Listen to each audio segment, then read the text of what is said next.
Hello friends. तो आज की इस वीडियो में हम पढ़ने वाले हैं ट्रिग्नोमेट्री। सबसे पहले टर्म से ही देख लीजिए, अगर हम इस टर्म को तोड़ दें तो हमें दो चीज़ मिलती है।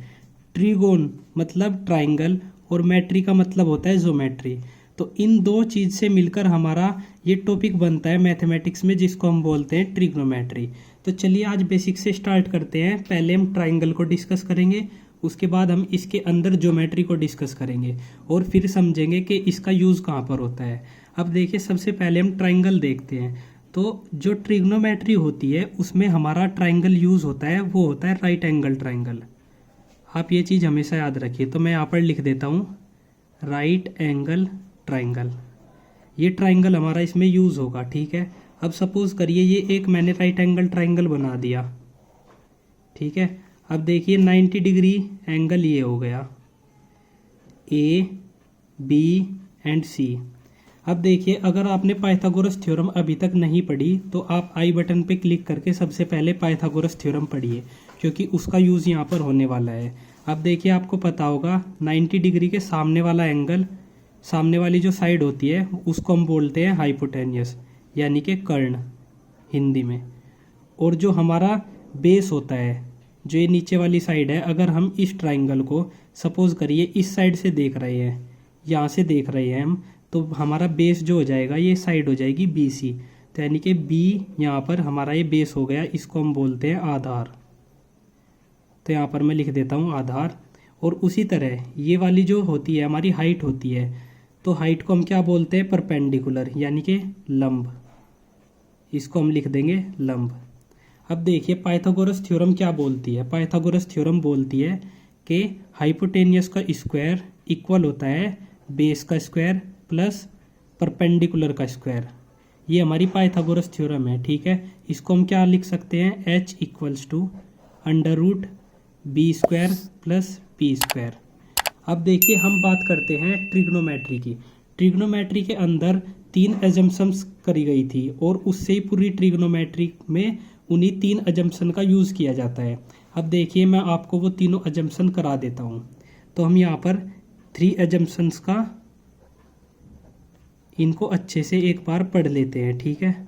अब देखिए, सबसे पहली एजम्पशन क्या थी। सबसे पहली एजम्पशन थी साइन का रेशो, ठीक है। ट्रिग्नोमेट्री में साइन का रेशो क्या होता है, तो इसको हम बोलते हैं साइन थीटा।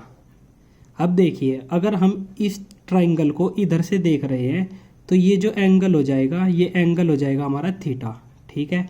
अब आप बोलोगे कि अगर हम यहाँ से ना देखकर इसको यहाँ से देखेंगे तो हमारी कौन सी साइड चेंज हो जाएगी। अगर हम इसको यहाँ से देखते हैं तो हमारा बेस तो ये हो जाएगा, और जब हम यहाँ से देख रहे हैं तो हाइट ये हो जाएगी। मतलब परपेंडिकुलर और हमारा जो बेस होगा वो इंटरचेंज हो जाएंगे, और हमारा जो एंगल हो जाएगा वो थीटा ये वाला एंगल हो जाएगा, ठीक है। अब देखिए, मैं आपको एग्जाम्पल के हिसाब से यहाँ पे थीटा लेकर समझा देता हूँ, ठीक है। फिर उसके बाद आप अपने हिसाब से कर सकते हैं। तो साइन का रेशो यानी कि साइन थीटा, तो साइन थीटा का जो रेशो होता है वो होता है P बाय एच। अब P क्या है हमारा, P है हमारा परपेंडिकुलर और H हो जाएगी हमारी हाइपोटेनियस। तो ये हो गया साइन का रेशो। इसी तरह सेकेंड एजम्पशन जो है वो है कोसाइन रेशो। तो हम यहाँ पर लिख देंगे कोसाइन का रेशो। अब देखिए, इसको हम बोलते हैं कोस थीटा।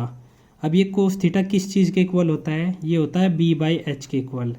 बी यानी कि बेस, एच मतलब हाइपोटेनियस। अब हम अपनी थर्ड एजम्पशन की बात करते हैं। तो हम यहाँ पर थर्ड एजम्पशन की बात करते हैं, जिसको हम बोलते हैं टेंजेंट रेशो।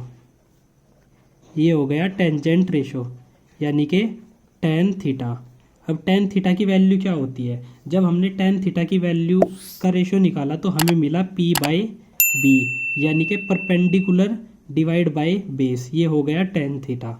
अब देखिए, अगर हमें बोल दिया कि आपको P बाई एच की वैल्यू नहीं निकालनी, आपको H बाई P की वैल्यू निकालनी है, या फिर इनसे अपोजिट बोल दिया निकालने के लिए, तो उनके लिए भी रेशोज बने हैं जिनको हम बोलते हैं रिवर्स रेशो। अब देखिए, हमारे पास इन तीनों के रिवर्स रेशो भी होते हैं, ठीक है। उनको भी हम साथ के साथ डिस्कस करेंगे। अभी देखिए, साइन थीटा है, साइन थीटा का जो रिवर्स होता है वो होता है कोसेक थीटा। तो हम यहाँ पर लिख देंगे कोसेक थीटा, और ये इक्वल हो जाएगा। जब रिवर्स है तो रिवर्स का मतलब क्या हो जाएगा, जो हमारे ये दोनों रेशो हैं ये आपस में इंटरचेंज हो जाएंगे, मतलब h ऊपर चला जाएगा और p हमारा नीचे आ जाएगा। उसी तरह देखिए कोस थीटा का रिवर्स होता है सेक थीटा की वैल्यू क्या हो जाएगी, h/b। उसी तरह देख लीजिए टेन थीटा को हम बोल सकते हैं कोट थीटा, और कोट थीटा इक्वल हो जाएगा b/p के। अब आपने ये रेशोज यहाँ पर देख लिए। अब इन रेशो से मैं आपको एक चीज़ बताना चाहूँगा। अब देखिए टेन थीटा का हमारे पास कौन सा रेशो है, टेन थीटा का p/b है हमारे पास। अब देखिए सपोज करिए मैं टेन थीटा को ऐसे भी लिख सकता हूँ कि p/h डिवाइड बाई, ठीक है, divide by b/h।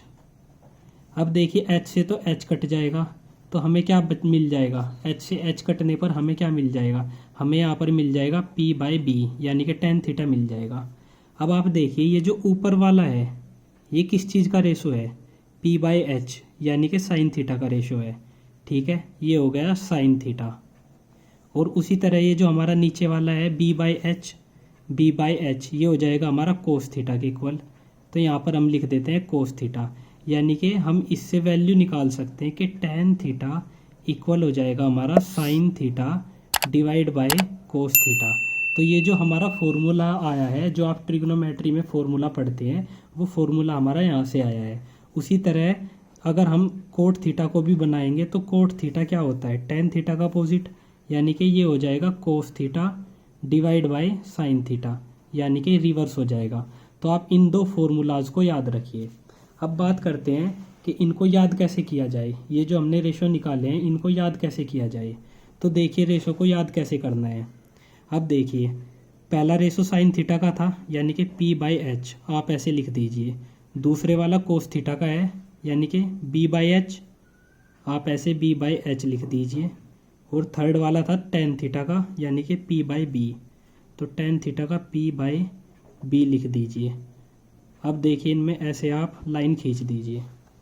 Pandit Badri Prasad हर हर बोले, ठीक है, आप इसको ऐसे याद रख सकते हैं। अब देखिए ये हो गया साइन थीटा, ये हो गया कोस थीटा, ये हो गया टेन थीटा। पंडित बद्री प्रसाद हर हर बोले, आप ऐसे इनको याद रख सकते हैं। और उसी तरह इनके जो अपोजिट होंगे उनको आप ऐसे रिवर्स कर दीजिए, ठीक है, तो आप इजीली इनको लर्न कर सकते हैं। अब बात करते हैं हम ज्योमेट्री की। ज्योमेट्री में हमारे पास क्या होता है, ज्योमेट्री में होता है हमारे पास क्वाड्रेंट्स। दोस्तों क्वाड्रेंट्स ट्रिग्नोमेट्री का बहुत इंपॉर्टेंट टॉपिक है, और इस टॉपिक को हम डिस्कस करेंगे अपनी नेक्स्ट वीडियो में, यानी कि ट्रिग्नोमेट्री पार्ट 2, जिसमें हम क्वाड्रेंट्स को डिस्कस करेंगे, कौन सी वैल्यू पॉजिटिव होती है, कौन सी नेगेटिव होती है। तो आज के लिए इतना ही, मिलते हैं नेक्स्ट वीडियो में। Thank you friends.